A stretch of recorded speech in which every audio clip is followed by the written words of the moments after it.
لك وبين الله وجهك. أما الآن فهناك قصيدة أخرى يلقيها الشاعر سعود بن خيثر الأستاق، فليتفضل.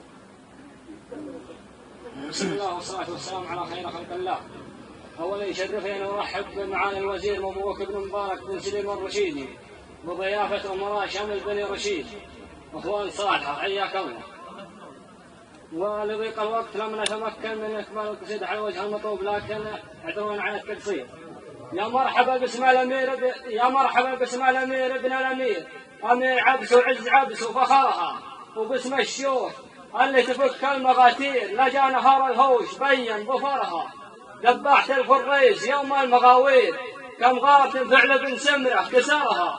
غراتهم يشبع بها الديب والطير وميقافهم كبد المعادي فطرها. بضيف أمير الشمل ريف المسايير زعيم سود الشرق حامي ديارها. له موقف ما يوقف السائل مزير من دون ربعه فزعته ما ذخرها. ساسه ذهب ما هو الحاسن وقصدير قول وفعل والكل عين نظرها. في مقدمه قمنا نزف التباشير وحبه نشط قلوب عبس وغمرها. مبروك مقدم السرب والطوابير وفعله كتم نفس العدو وقهرها. واختامها مني تحيه وتقدير عد الرمال وعد ما ورد شجاها. ومعزبنا له حق علينا وحق على القبيله كامله، ونعتبر المدح في جنابه قليل. وفي ابيات نستاذنكم فيها سويتها قبل شوي وانا جالس.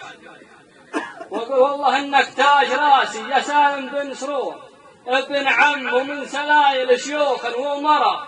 والله اننا نفتخر فيك يا الليث الجسور يا درى عبس الحميل يا قل الذرى. نفتخر في قيس وزهير في ذيك العصور ونفتخر في عنترة عبس راعى الأبجرة. وانت ما يفخر بك الحي وجموع الحضور. والله انك فخر الأجيال ورا. والله انك فخر الأجيال ورا. ومعليش سمحوا له على الكسور.